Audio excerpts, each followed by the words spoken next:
Hello and welcome to the latest of our video reports on the progress of the British pageant. I'm standing right in the very spot where we will perform the pageant in a few weeks' time in the summer of 2013.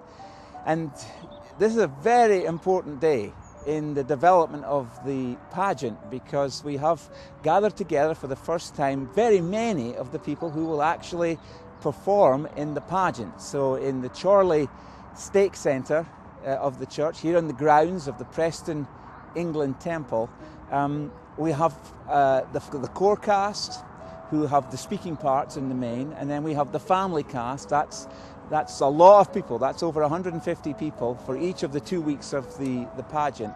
And we have some musicians, we've got some dancers, we've got some technicians.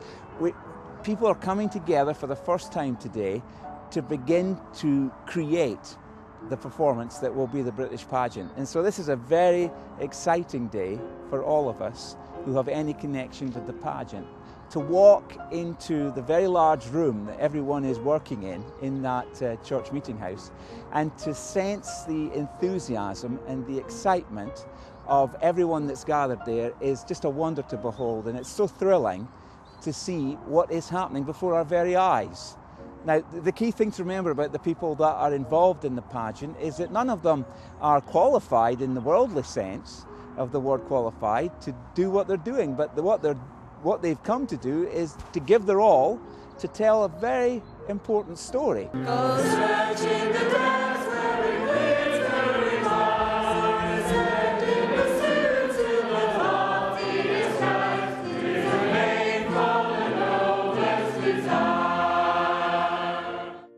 Hi, I'm Alexandra. I'm the director of the British Pageant. That's a little overwhelming. There's so many people involved. We've got about 300 cast members on stage, as well as about 200 choir members. It's about 500 people to be working with. And that's an incredible opportunity to be with these people. And I suppose people say to me, that's a massive role, directing such a big project. And whilst it is a big project, I have found that these people are incredible. They're wonderful to work with.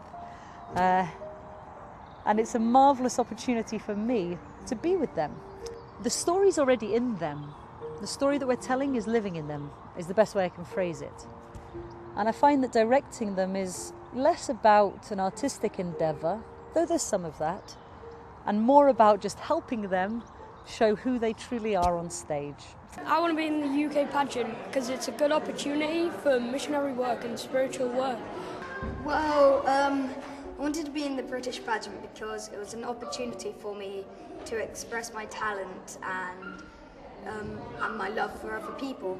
I like to be in the pageant because I want to be famous.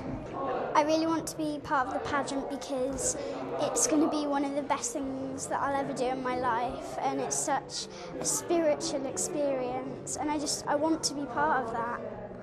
Hi, I'm Mike Palmer and I'm the set designer for the British pageant here at the temple site in Chorley. I'm going to take you through some of the things that you can expect as a visitor to the site. This is the area where the missionaries are currently playing football, where we will have our pageant marquee. And that marquee will comprise of seating enough for 2,000 people, and it will be an opportunity for you as well to, as you come into the site, to take a look at the surrounding site. The temple in the background will be the first thing that you naturally will see. As you come down through the field here, this is exactly where the marquee will be. Over here towards this end, we will have where the stage will be set. Our stage is some 24 by 20 metres, enough to hold more than 100 people at any given time. It's going to be a spectacular performance for us. Now, in the middle section here, there'll be enough seating for approximately 1,200 people, with reek seating at the back for about 800. So there'll be 2,000 per performance. And at the far side, you can see this bank here, and that will be where you can come with your blankets and watch the show from outside the marquee as well. And of course, the spectacular scenery with the temple in the background will be the setting for this whole extravaganza.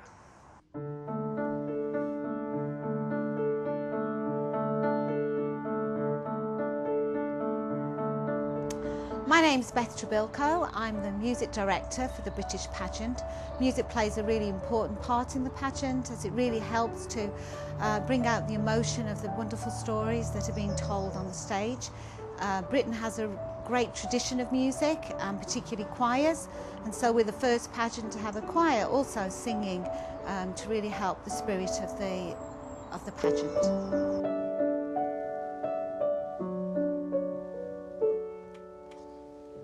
You've just heard some of the opening from the British pageant composed by Samuel Petchy.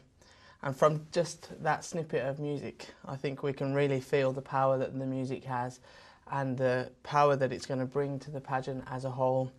My role as the assistant music director in the pageant is to help and support the cast and the choir as they learn their parts and become more familiar with the words that they are singing and the message that they're portraying. Music in a production such as this, in a pageant, is really the vehicle for helping people feel what the message of the pageant is. And so many of the hymns that will feature in the pageant are a further telling of the story of the Restoration, which is what the pageant's about. And the music will really help get that message to the hearts of the audiences, and that makes the music a very exciting part of the pageant.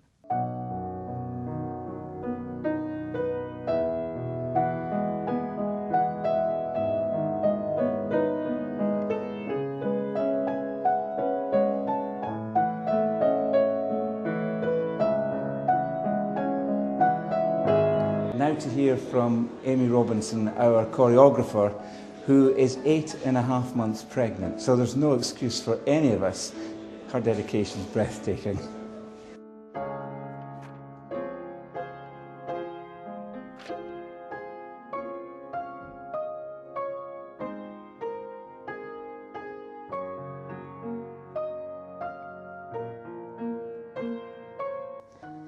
Hi, I'm Amy Robinson and I'm the choreographer for the British pageant. So happy to be here today, thrilled to be seeing all these people arriving at the workshop ready to learn and to feel of this great spirit that comes with this experience. Today we have children and adults and we're going to get them all moving and having a wonderful time. We have a dance today about the apostles arriving. We'll use folk dance from all around the UK, from Ireland and Wales and Great Britain, and it should be a lot of fun. The pageant includes episodes that describe the faith and sacrifice and commitment of those who became the martyrs for the Christian faith in this land. People like William Tyndale, who eventually gave his life so that ordinary people, men, women and children, could have their own copy of the scriptures in their homes, in their own language. The pageant continues this narrative to the point where in the summer of 1837 a glorious new chapter for the Christian story of the peoples of these islands was opened with the arrival of the first Mormon missionaries in England. The results of their labours were the conversion of tens of thousands of ordinary men, women and children from England, Scotland, Wales and Ireland. Their migration from this country to the United States led to the establishment of the Church of Jesus Christ of Latter-day Saints in the tops of the mountains in Salt Lake City in Utah and in the other Mormon settlements of the American West. And from that strength has grown the church that we know today, the global church.